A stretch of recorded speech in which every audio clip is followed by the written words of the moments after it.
защото ТСХ дава информация за един месец назад.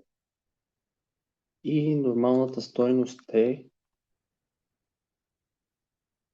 до 2,5.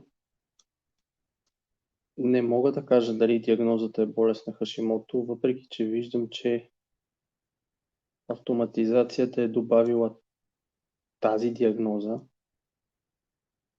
Не ми е ясно защо. Сега ще запиша да го проверя това.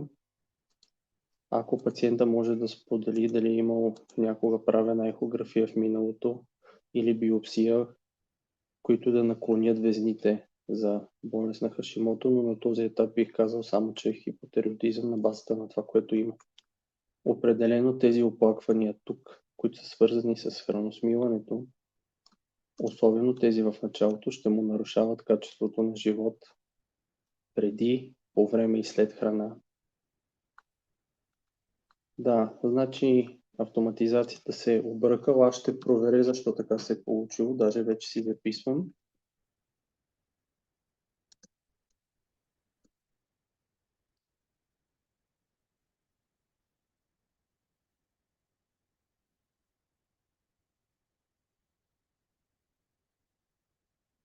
А ето тези тук оплаквания определено ще му нарушат общуването, самочувствието, чувството на срам, на вина.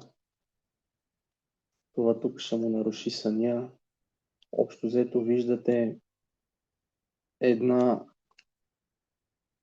комбинация от оплаквания и изследвания, които не само нарушават физическото тяло, но нарушават и психиката и самооценката на човек, защото това да нямаш енергия през деня, да не можеш да си свършиш обективно и изцяло задачите, целите, които си поставил.